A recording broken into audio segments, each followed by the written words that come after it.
let's circle back to the whole idea of financial and economic abuse. This is something that has now gotten elevated, I think, in the legislative circles. The government's certainly talking about it. I know you're contributing to that conversation. Tell us how you are doing that at the moment. What have you done around that whole piece? Because you're going to Canberra soon.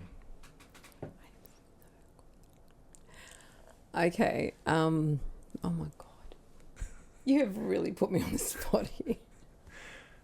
Everything I've been through and everything a lot of people have experienced has all been around financial coercion. And the difficulty is that there's no clear framework around the current, legislation that has now been implemented. It started in 1st July 2024. The definition of financial coercion is basically the manipulation of it, manipulation and imbalance of power. What has been very clear since the legislation, a lot of people have used it and also weaponized it to a degree.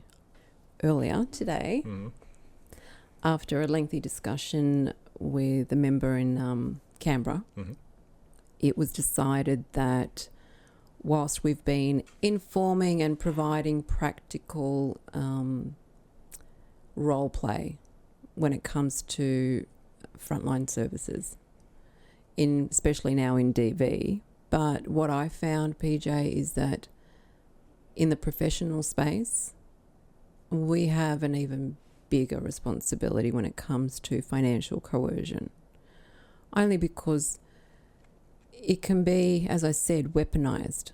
So, as an example, you may have a couple that come to you.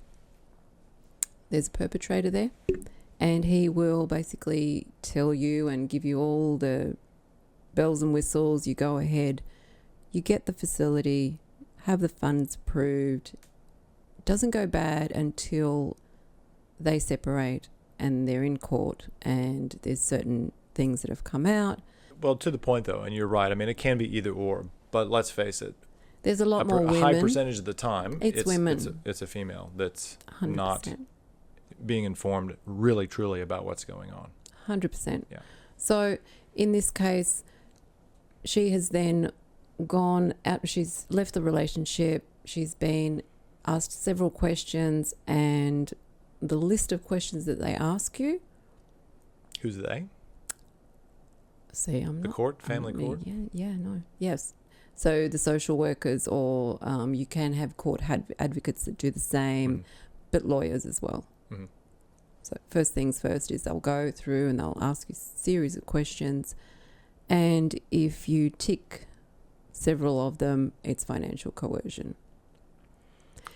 It is something that, and I say it's a two-pronged effect because it can happen in any relationship, and innocently it can happen as well, where the partner doesn't realise by them taking control of everything or being the person that makes the decisions and everything else that he may not involve the partner because she just doesn't really want to deal with that side of things. And I say to every woman, you need to. So you get this done. She will make the claim of financial coercion. He is then pressured by lawyers and so on and so on. But the easiest thing for any perpetrator to do is to blame the professional. And this is where I say that you can't be lackadaisical when it comes to, it's in our compliance anyway. It really is. Whilst a lot of professionals have said, well, it's really got nothing to do with us, it actually has.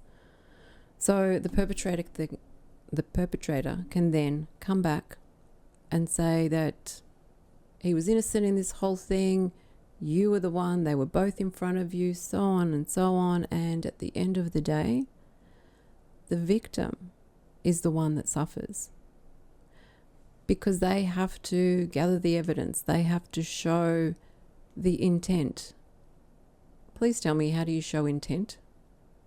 I don't know what your intentions are, seriously, and you don't know mine either. It's something that, how am I supposed to show what you're intending on doing, what your agenda is?